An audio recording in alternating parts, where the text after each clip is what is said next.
Hello, a very good morning to all my friends. আশা করি আপনারা সবাই খুব ভালো আছেন।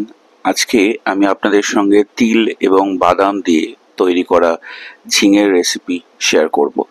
এর জন্য প্রথমে আমি 100 গ্রাম মতো তিল নিয়ে নিয়েছি এবং সেটাকে জলে আমি আধ ঘন্টা ভিজিয়ে রেখেছিলাম এবং খুব ভালো মতো করে ধুয়ে তারপরে ছেঁকে নিলাম।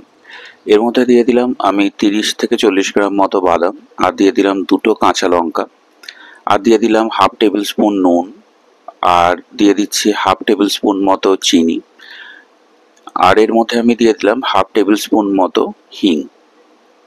এর মধ্যে অল্প একটু জল দিয়ে খুব সুন্দর করে এটাকে আমরা ব্লেন্ড করে নেব। মোটামুটি 10 মিনিটের জন্য ব্লেন্ড করলেই একটা খুব মিহি এরকম টাইপের ব্লেন্ড আপনারা পেয়ে যাবেন। এরপরে গ্যাসটা অন করে এর মধ্যে আমি বসিয়ে দিলাম কড়াইটা, রান্নার কড়াই।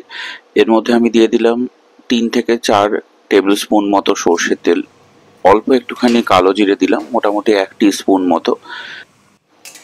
এরপরে কালো জিরেটাকে একটুখানি ভেজে নেবো। যখন এখান থেকে স্মেলটা বেরিয়ে আসবে তখন আমি দিয়ে দিলাম আগে থেকে ধুয়ে রাখা ঝিঙে এবং ক্যাপসিকাম। ঝিঙের পরিমাণটা বেশি আছে আর অল্প একটু নুন মাখিয়ে রেখেছিলাম। এরপরে একটু ভেজে নিয়ে আমি ওর মধ্যে দিয়ে দিলাম আগে থেকে তৈরি করে রাখা ব্লেন্ডটা। এর মধ্যে মিশিয়ে দিলাম 300 ml মতো জল। তো এরপরে আমরা ওই ঝিঙে এবং ক্যাপসিকামটাকে ফুটতে দেবো। দিয়ে দিলাম হাফ টেবিল স্পুন মতো নুন এবং আরও হাফ টেবিল স্পুন মতো চিনি। চিনিটা অপশনাল, আপনারা যদি একটু মিষ্টি মিষ্টি খেতে চান তাহলে দিতে পারেন। দেখুন যখন এই মিক্সচারটা ঘন হয়ে আসবে তখন আমি দিয়ে দিলাম 1 টেবিল স্পুন মতো কাঁচা সর্ষের তেল। তো একদম সুন্দর গন্ধ বেরোচ্ছে, আপনারা অবশ্যই একবার ট্রাই করে দেখবেন। ভাতের সঙ্গে খুবই দুর্দান্ত লাগে, এটা আমি গ্যারান্টি নিচ্ছি।